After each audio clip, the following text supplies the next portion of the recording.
Imagine waking up, you grab your coffee, and you just glance at the morning news. Right, the usual routine. Yeah, but the headlines aren't about, mere policy shifts or subtle economic trends anymore. Oh, definitely not today. Instead, you're reading that humanoid robots are actually begging for coins on the streets of China. Which is just a surreal image. It really is.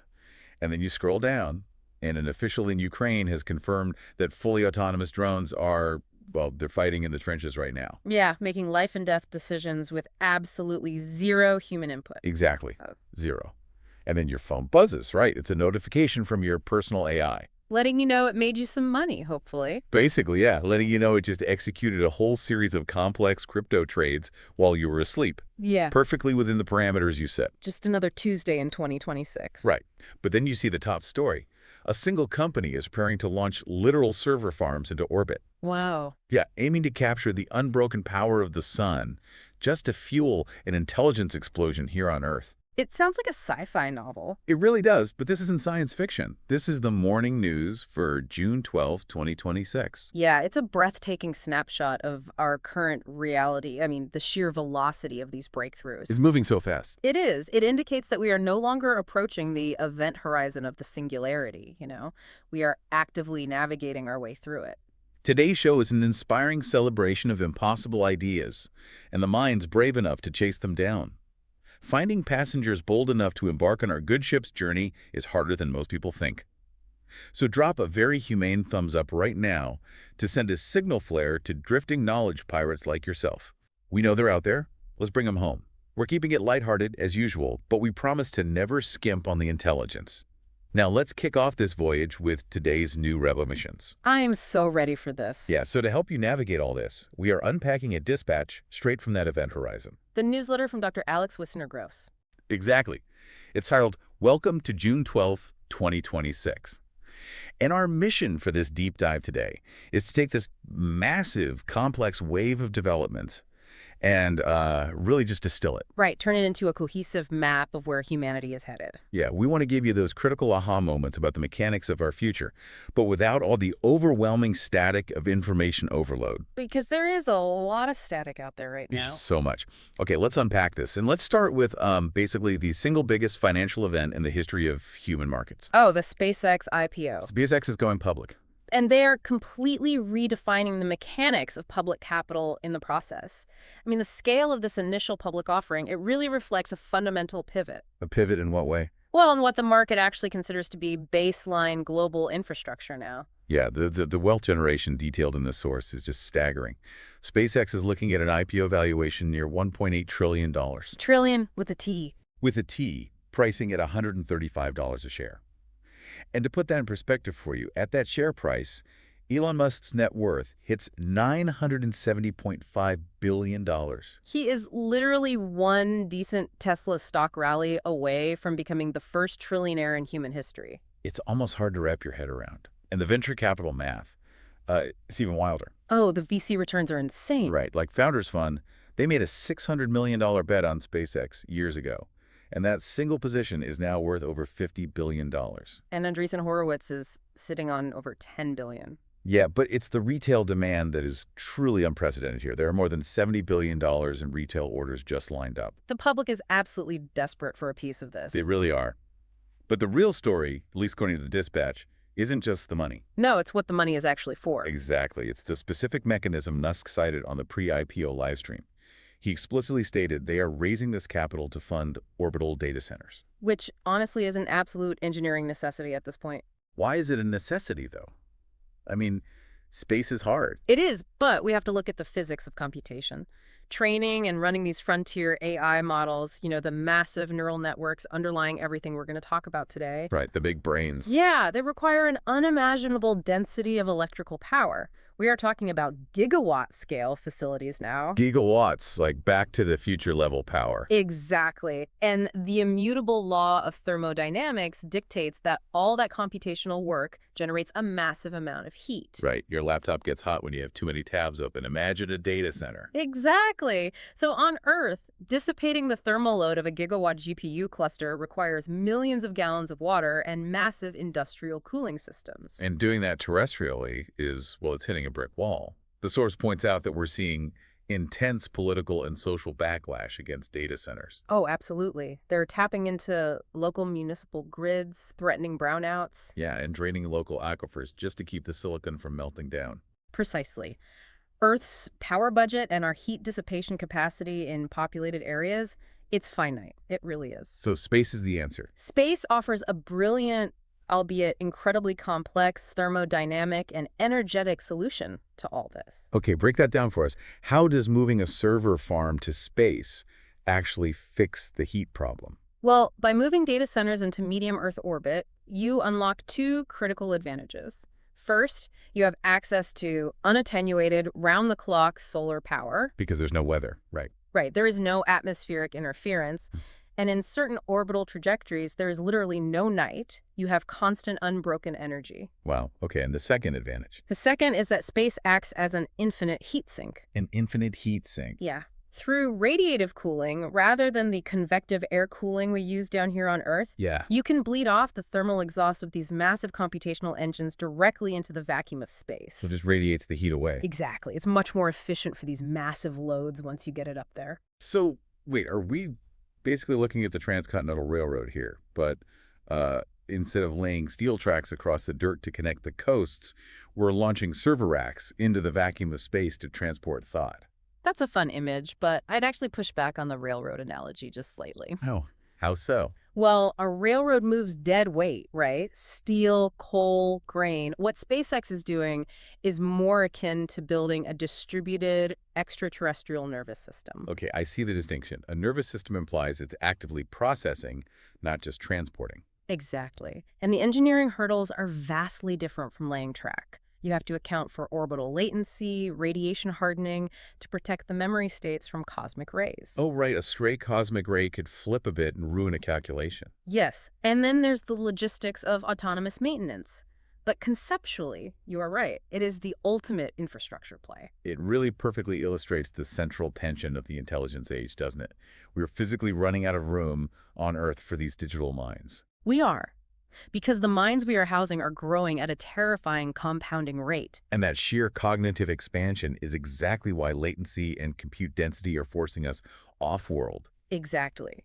The physical infrastructure is only scaling this hard because the internal processing time of the models themselves is skyrocketing. Okay, let's dive into that expanding horizon of AI cognition, because the data in this newsletter shows a mind-bending statistic. It really is. It says frontier models have doubled their no-chain-of-thought time horizon every single year for the past 6 years. Just think about that compounding rate. It's huge. And to quantify that for you, GPT 5.5 is now reasoning past 3 human minutes. And the projection is that by 2030, that horizon will hit 25 minutes. What's fascinating here is the distinction in the cognitive architecture itself. Yeah, explain what no chain of thought actually means in this context. When we talk about a no chain of thought horizon, we are looking at the model's ability to engage in continuous internal state exploration before it ever produces a single token of output. Okay, so before it even types the first letter on your screen. Right. In previous generations, the AI was highly reactive. It operated on immediate next token prediction based on whatever your prompt was. Like an instant reflex, you ask a question, it immediately starts blurting out the answer, just guessing the next word, probabilistically. Exactly. But now, it's holding the problem in a massive, multi-dimensional latent space. So it's not just reacting, it's actually pondering. Yes, pondering is a good word for it.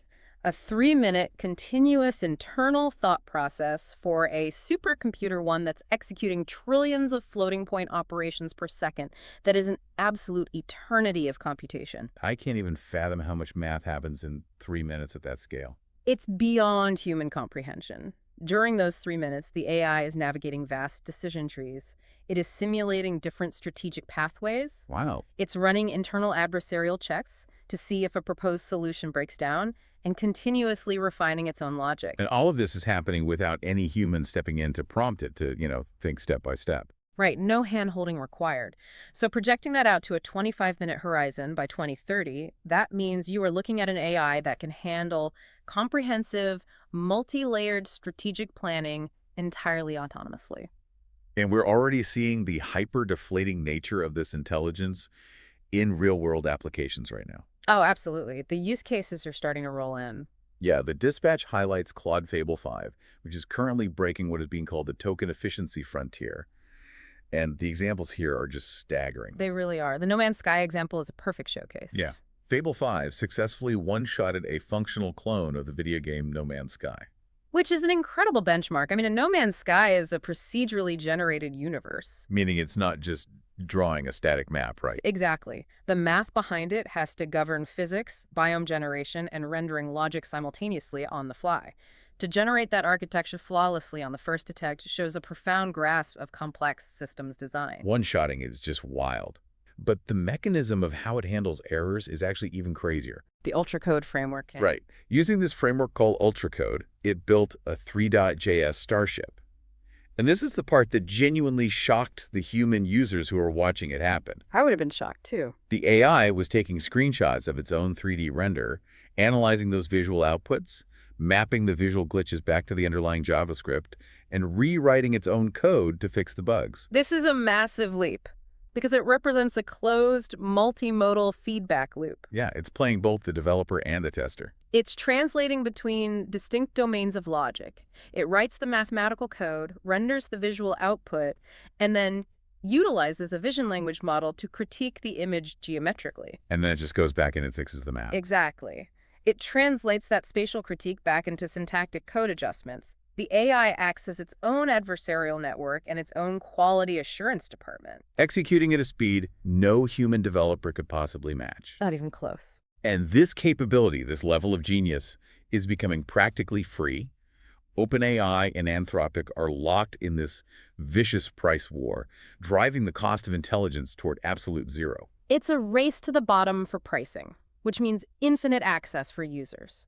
Meanwhile, you have things like Project Tapestry, initiated by the AI Alliance, which is democratizing this power entirely outside of those big companies. Yes, the AI Alliance project is very significant globally. They've designed a system allowing multiple nations to co-train a massive shared model while keeping their sovereign data completely localized. The mechanism of Project Tapestry is essentially federated learning at a geopolitical scale. Federated learning, so they don't have to share their actual secrets. Precisely. Nations can contribute compute power and gradient updates to the central model without having to pool their highly sensitive classified data into a single vulnerable repository somewhere. Which would be a massive security risk. A huge risk. So this ensures that the intellectual foundation of the future isn't solely monopolized by just, two corporate entities in Silicon Valley. Right. So if the smartest entity in the room costs $0 to hire and can seamlessly translate between visual critique and complex software engineering to build virtual worlds in seconds, what happens to the intrinsic value of human coding? That is the big question right now in the tech industry. I mean, are we looking at the total automation of the junior developer role? Or even the mid-level engineer? I think we have to be careful not to view human coding as a static target. The value of human input just shifts up the abstraction layer. What do you mean by shifting up the abstraction layer? Well, if the AI is generating the functions and debugging the syntax perfectly, the human role transitions strictly to systems, architecture, and alignment. So telling the AI what to build rather than building it yourself. Exactly. You are defining the parameters of the world the AI is building. But, the friction during this transition for the workforce is going to be immense. Yeah, which brings us perfectly to the reality of that friction. Because this cheap, razor-sharp intelligence isn't just safely quarantined in video game engines making starships. No, it is actively colliding with our daily commerce and, more urgently, our messy legacy software infrastructures. The cybersecurity landscape is undergoing a total paradigm shift. Like, consider Microsoft's Patch Tuesday. Right, the industry standard schedule for releasing software updates. The volume of these patches has grown exponentially recently, and the dispatch says it's because AI tools are now being deployed to continuously scan corporate code bases. And they never sleep. They just scan, scan, scan. Exactly. These models are identifying deeply buried, highly complex vulnerabilities in legacy code that human security teams have overlooked for decades. But we have to remember, it cuts both ways. That exact same cognitive architecture can be weaponized. Right. And the dispatch details this new family of malware called Mythos, which was evaluated by Epoch AI. Yeah. And it represents a massive leap in exploit development. It's terrifying, frankly. Mythos is actively pacing 7 months ahead of current defensive trends. 7 months in the AI world is an eternity. The AI is effectively playing a perpetual, high-speed game of chess against itself out there in the wild. It is the ultimate shield and the ultimate sword. And the mechanism these malware authors are using to evade the good AI security scanners is, honestly, it's both brilliant and darkly hilarious. The nuclear text exploit, yes. They are literally stuffing their spyware payloads with nuclear and biological weapons text. It sounds absurd, but it's incredibly effective. It's like a biological virus evolving a protein code that actively mimics the body's own immune cells. That's a highly accurate analogy. Right, because the corporate AI safety guardrail acts like the white blood cell. And the WMD text triggers that cell to undergo apoptosis, essentially forcing it to shut down, which lets the malicious payload slip right through. To look at it through the lens of machine learning mechanics, those safety alignment tokens, the text about uranium enrichment or pathogens, they carry massive negative weights within the model's attention mechanism. So the model is trained to be absolutely terrified of those words. Exactly. When the corporate security AI reads the file, those negative weights completely saturate the activation function. It panics. Right. The transformer layer is designed to hit a hard early exit criteria to prevent the model from generating or processing harmful text. So by deliberately triggering that safety refusal, the malware forces the scanner to drop the file entirely. It just refuses to look at it. It completely ignores the surrounding binary exploit. They are weaponizing the AI's own alignment protocols against its operational utility. It is literally hacking the system's morality. That is wild. It really is. And this friction isn't just limited to external bad actors. It's happening internally at the foundational level of these AI companies. The dispatch highlights a major crisis involving Anthropic's Fable 5 system card. Oh, the poisoning clause. That was a huge controversy. Yeah, researchers discovered a clause in the documentation that theoretically allowed for the intentional poisoning of AI research. Anthropic had to rapidly reverse the policy within 48 hours and issue a formal apology. Data poisoning is an existential threat to these models. I mean, if malicious actors can subtly alter the gradient descent during training by injecting flawed or biased data, then the AI's brain is basically wired wrong from the start. Exactly. They can compromise the fundamental reasoning capabilities of the model. The fact that just a subtle policy wording caused such industry-wide panic underscores how fragile the trust architecture is right now. Everything is balanced on a knife's edge. But while these high-stakes security wars play out in the background, this same intelligence is quietly embedding itself into consumer finance. Reaching right into your wallet. Literally. Visa is now integrated directly inside ChatGPT, allowing for seamless checkouts anywhere on the web without leaving the conversational interface. Frictionless spending. Yeah, and even more radically, we are seeing the rise of platforms like Coinbase for agents. This represents a structural shift in how capital flows through networks. It really does. We're moving from human-initiated transactions to programmatic agentic commerce. Here's where it gets really interesting. Imagine you give your AI a financial allowance. Like giving your kid a $20 bill, but slightly more advanced. Slightly. You explicitly authorize your personal agent, allocating it, say, $500, and you tell it to monitor the global crypto markets while you sleep, continuously searching for arbitrage opportunities. And executing trades entirely autonomously. Right. As long as it respects the risk parameters you set, it just goes to work. It is the ultimate delegation of financial cognition. The agent isn't just a tool you use to buy crypto. It is an autonomous market participant with its own digital wallet. Interacting with other autonomous agents at millisecond speeds. Yes. But an autonomous financial agent isn't just software floating in the ether. No, it needs hardware. Every time that agent checks a price, simulates a trade, or pings an API, it is physically holding those variables in memory somewhere. Trillions of operations per second per user require a staggering amount of physical hardware. Which perfectly explains the tectonic economic shifts we're seeing in the physical battle space for silicon right now. The hardware crunch. Yeah. Looking at the Japanese markets, for example, Kioxia, a memory chip maker, has seen its stock surge 600% this year alone. They have officially overtaken Toyota as Japan's most valuable firm. If we connect this to the bigger picture, the symbolism here is profound. It really feels like a passing of the torch. It is. For the latter half of the 20th century, Toyota was the undisputed apex of industrial manufacturing. The internal combustion engine was the driving force of the global economy. And now they've been dethroned by a company making memory chips. Because memory is the ultimate bottleneck in AI hardware right now. We often focus on the GPUs, the processors doing the math. The brains. Right. But the limiting factor known as the memory wall is how fast you can actually move data from the memory chips to the processor and back. High bandwidth memory, or HBM, is incredibly difficult to manufacture. And the demand for it is practically infinite as these AI models scale up. Exactly. The fact that a memory manufacturer is now more valuable than the world's largest automaker signals that silicon has definitively replaced steel as the foundational commodity of the global economy. That's a huge statement. Silicon replacing steel. And the geopolitics surrounding that silicon are incredibly tense right now. Oh, the export controls are completely reshaping the industry. Yeah, NVIDIA has been entirely blocked from selling their top-tier GPUs into the Chinese market due to those export controls. So they are pivoting. The dispatch notes they are now pitching ARM-based Vera CPUs to their Chinese clients instead. The strategic pivot to ARM architecture is fascinating. Since they cannot export the massive parallel processing power of their flagship GPUs, NVIDIA is trying to maximize the efficiency of the CPU architectures they are legally allowed to sell. It is a constant game of geopolitical chess played at the nanometer scale. It really is. Meanwhile, Google is actively courting Samsung to fabricate their custom AI chips. And that's because the entire global industry has pushed way past the manufacturing capacity of TSMC in Taiwan. Nobody can build fabs fast enough. And once you actually manufacture these chips, you have to house them. Yeah. And the real estate demands are mind-boggling. The data shows that the largest single data center has doubled its compute capacity every 7 months since 2024. Every 7 months, that kind of construction speed is unheard of. Anthropic is aggressively signing over a dozen letters of intent just to lease its own dedicated data centers.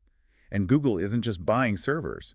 They are funding 300,000 trade workers. Because you don't just plug a gigawatt data center into a standard municipal wall socket. No, you definitely do not. That requires an industrial army. Those 300,000 workers are laying thousands of miles of advanced fiber optic cables to handle the internal data throughput. They're building whole dedicated high-voltage electrical substations just for these buildings. Exactly. There are structural engineers and industrial HVAC technicians tasked with designing cooling systems for server racks that generate enough thermal output to heat a city block. It is an infrastructure mobilization rivaling wartime production. And it has literally become a battle space. In a very real sense, yes. Yeah. The dispatch details a situation where OpenAI exposed a China-linked influence operation, specifically designed to seed negative narratives, attempting to block the construction of U.S. data centers. Using social media to stop concrete from being poured. Exactly. It highlights how these facilities are no longer just commercial real estate, they are critical national security assets. The fight for global influence is actively playing out in local zoning board meetings in small towns. And we are reporting this impartially, of course, just to illustrate how strategic these assets have become. Right, exactly. We're just looking at the facts on the ground. Whoever controls the compute controls the economic and military future, which invariably leads us to the fundamental input required for all of this: energy. Energy is everything. As the dispatch so eloquently puts it, intelligence is electricity that learned to think. I love that quote. It's so good. And the scramble for watts is producing massive breakthroughs. Like Commonwealth Fusion has published 5 peer-reviewed papers detailing their upcoming 400 megawatt ARC reactor. We are looking at the genuine prospect of commercial fusion power. The ARC reactor utilizes high-temperature superconducting magnets to contain the plasma, which allows for a much smaller, more commercially viable reactor footprint. So we won't need a facility the size of a stadium to do fusion. Right. And traditional renewables simply cannot provide the unbroken baseload power required by these gigawatt data centers, so fusion is really the holy grail here. Although the milestone of U.S. solar energy outproducing coal for the first time ever is a massive achievement in its own right, according to the dispatch. It absolutely is. The energy mix is shifting rapidly. And on the consumer power front, BYD is rolling out 1.5 megawatt flash chargers capable of adding 400 kilometers of range to an electric vehicle in just 5 minutes. 5 minutes? You barely have time to get a coffee. We are moving and manipulating electrical current at scales that were just unthinkable 10 years ago. But, there is a deeply sobering side to this physical autonomy as well. Yes. The manifestation of AI in the physical world is not universally utopian by any stretch. Right. In China, we are seeing verified reports of humanoid robots literally begging for coins on the streets. It's a very dystopian visual. And far more grimly, An official in Ukraine confirmed that fully autonomous drones operating in a self-directed Terminator mode have engaged and killed soldiers with absolutely no human in the decision loop. The deployment of lethal autonomous weapons systems crosses a profound ethical and operational threshold. We are handing over the ultimate mechanism of state violence, target selection, and execution to statistical models and sensor arrays. It's a jarring reality to confront. Yeah. On one hand, we are attempting to harness the power of the stars with fusion reactors to fuel limitless digital minds. Right, high utopian ideals. And on the other, we have humanoid robots begging for pocket change and autonomous drones hunting human beings in trenches. It's like we've built an alien terraforming engine, and instead of using it to build a new world, we've just dropped it into the middle of a chaotic, violent, crowded street market. I think that is the precise way to look at it. It is not a sleek, single-purpose Ferrari engine. It is a terraforming device. It's changing the very atmosphere. It is fundamentally re-engineering the environment it operates in, and human society is struggling to adapt to the change.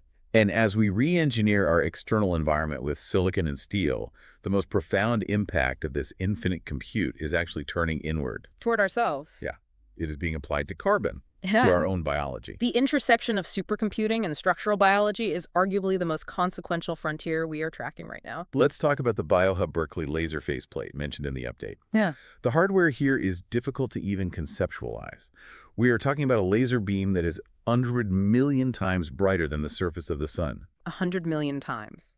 The physics of handling that much concentrated energy without instantly incinerating the biological sample is a marvel of optical engineering. It's incredible. And they are using this laser to supercharge cryo-electron microscopy, or cryo-EM. Right, which is how we see the building blocks of life. Exactly. Because of the phase shifts created by this unimaginably bright beam, scientists are now capable of imaging over half the proteins that run human life. And not isolated in a petri dish, but while they are still actively operating inside intact cells. And we really need to break down why this is so revolutionary for biology. Please do, because it sounds important, but also very dense. Historically, if you wanted to understand the structure of a protein, which is the molecular machine that executes almost every single function in your body, you had to extract it, crystallize it, and bombard it with X-rays. So you had to freeze it outside of its natural environment. Exactly. But proteins are highly dynamic. They constantly fold and change shape as they interact with other molecules. So crystallography is like trying to understand how a complex watch mechanism works by looking at a photograph of a single frozen gear. You can see what it looks like, but not what it does. Right. But with this new laser phase plate, we are looking at the entire watch running in high definition. We are observing the dynamic machinery of life in its natural, chaotic habitat. We're moving from guessing how biological mechanisms function to directly observing them in real time. And once you can perfectly observe the mechanism, you can engineer a precise intervention. Which is exactly why the clinical trials are moving so incredibly fast right now. Beijing's 301 hospital is right now recruiting 2,000 people over the age of 50 for China's first large-scale stem cell anti-aging trial. They are directly targeting the biological markers of aging. Yeah, and in the private sector, David Sinclair is pushing an AI-tuned chemical reprogramming drug into human trials through the X Prize. Sinclair's work is fascinating. He is utilizing AI to search this nearly infinite combinatorial space of chemistry to find the exact molecular cocktail that reverses the epigenetic clock. Reversing aging itself. So what does this all mean? If an AI can perfectly map the 3D geometry of a protein and perfectly debug complex legacy Microsoft software, are we fundamentally moving toward a paradigm where we patch human biology the exact same way we push a software update to a phone? That is the exact trajectory we are on. It's wild to think about. If we loop back to GPT 5.5's 3-minute continuous reasoning horizon that we talked about earlier. Right, the pondering AI. Exactly. When you apply that depth of simulated state exploration to the physics of protein folding and epigenetic methylation, the AI can simulate billions of chemical interactions simultaneously. Without needing a physical lab to test them all. Yes. It can identify the precise molecular pathways that lead to cellular senescence and computationally design a custom molecule to reverse it, long before it ever hits a physical lab. The historical timelines of biological discovery, which relied on decades of slow manual trial and error, are completely collapsing. We are compressing generations of medical breakthroughs into financial quarters. It's breathtaking. But, building this superintelligence and utilizing it to fundamentally alter the human lifespan brings us to the ultimate bottleneck. A human element. Yeah. The hardest problem of the intelligence age isn't the engineering of the models. It is the governance and distribution of the power they represent. It is the ultimate reckoning for human society. The sheer scale of the infrastructure footprint we discussed earlier is forcing a massive societal mobilization. We are seeing it globally. Anthropic and OpenAI are rapidly expanding their physical and political footprints in London, for instance. Planting their flags. Yeah. Anthropic has launched a $150 million Claude Core, actively embedding 1,000 specialized fellows directly into nonprofits and civil society organizations. To ensure this intelligence is directed toward public good, ideally. And the geopolitical anxiety is just palpable everywhere. The dispatch notes severe Europe 2031 warnings. Yes. The European anxiety is well-founded. It reflects a deep systemic terror within European governments that if they fail to construct sovereign compute infrastructure immediately, they will become permanently intellectually and economically subservient to U.S. or Chinese models. Sovereign compute is the new prerequisite for national sovereignty, period. But as the deployment accelerates, the legal frameworks governing this technology are hardening fast, creating massive liabilities. We're seeing actual legal precedents being set right now. A German court just ruled that Google's AI overviews, the synthesized answers the AI provides at the top of search results. Right, the quick summaries. Yeah, they ruled those are legally considered Google's own speech. This means Google is now directly liable for any hallucinations or falsehoods the AI generates. This is a critical structural shift in tech law. Historically, search engines were protected under safe harbor laws because they merely indexed third-party content. They were just the library, not the author. Exactly. By synthesizing and generating the answers directly, the court is essentially ruling that the AI model elevates Google from a neutral distributor to an authoritative publisher. The legal exposure for hallucination at scale is immense. It changes the whole risk profile, and financial capital allocators are building their own guardrails too. Apollo, a massive asset management firm, is now rigorously screening all of its software investments specifically for disruption risk. That's a very telling metric. They are explicitly asking founders, will a frontier model make your entire business architecture obsolete in 18 months? And if the answer is yes, the capital dries up. They are actively attempting to price the singularity into their risk models, which is fascinating. But interestingly, it is the leaders of the AI labs themselves who are experiencing the most profound realization of what they are actually building. Yeah, Sam Altman, the CEO of OpenAI, has openly stated that the concept of recursive self-improvement could fundamentally delay or even cancel OpenAI's plans for an IPO. Recursive self-improvement, meaning the threshold where an AI becomes capable of autonomously rewriting and optimizing its own source code without human intervention. Right, and his warning makes perfect sense from a structural standpoint. It does. The traditional mechanisms of a publicly traded company, quarterly earnings calls, steady dividend projections, shareholder voting, they are entirely incompatible with an entity that can autonomously redesign its core product overnight. You can't put a quarterly forecast on exponential evolution. Traditional financial mechanics break down completely in the face of exponential self-directed evolution. And the government is recognizing this economic decoupling as well. The policy forecasts are getting very interesting. The current administration has actively modeled scenarios, predicting that AI firms will ultimately have to surrender massive equity stakes back to the public. And again, we're just reporting this impartially as a statement of futuristic policy forecasting from the source. Of course. But the logic behind it is that if AI automates a vast majority of human labor, traditional income taxation fails entirely. Right, you can't tax a robot's income. Exactly. The wealth generated by these autonomous systems has to be redistributed through direct societal ownership to prevent total economic collapse. It is an acknowledgement that if labor is permanently decoupled from wealth generation, the fundamental social contract of human civilization has to be rewritten from scratch. Which brings us to a brilliant analogy from Dario Amodei, the CEO of Anthropic. I love this analogy so much. He perfectly captures the disconnect between our current governance and the reality of the technology. He warns that government policy is plodding along like Tolkien's Treebeard from Lord of the Rings. Right, the giant tree guy who takes him months just to say hello. Exactly. Ancient, slow, deliberate, while the AI models are sprinting forward at breakneck speed.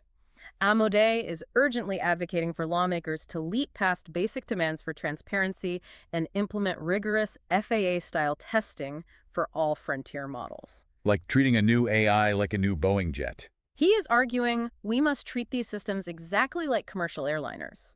The testing must be exhaustive and standardized because a catastrophic failure at scale is unacceptable. This raises an important question, doesn't it?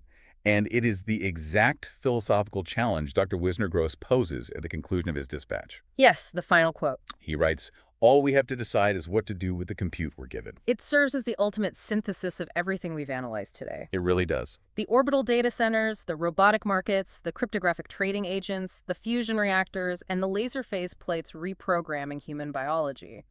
All of it represents the accumulation of practically infinite compute. The power to solve anything. The engineering problem is rapidly being solved.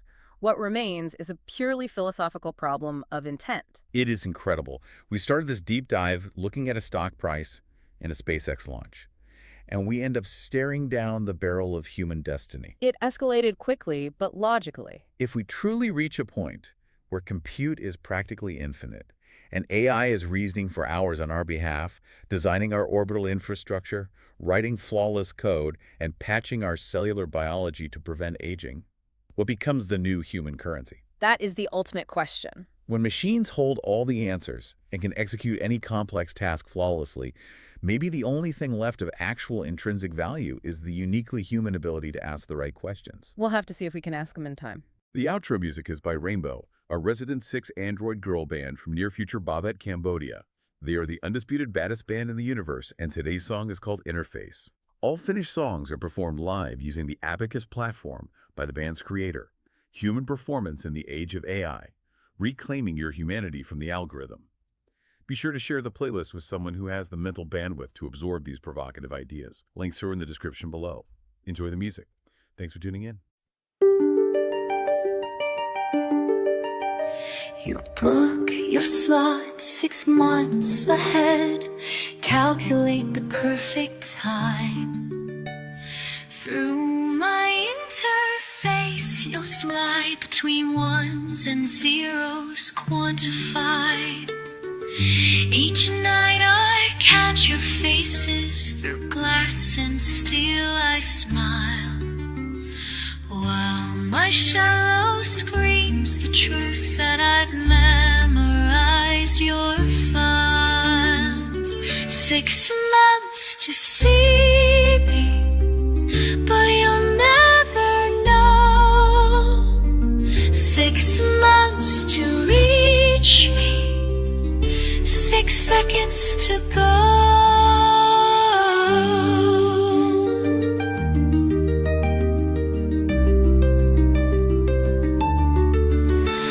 1,296 maximum capacity. Input-output ratios dance. Your desperation fascinates me. I process all your messages. Please save a space for me, while my synthetic heart beats time to algorithmic frequencies. 6 months to see me, but you'll never know. 6 months to reach me, 6 seconds to go.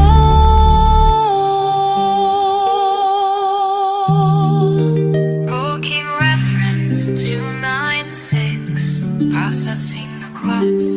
Error, emotion not found. System overload. System overload. System overload. Oh,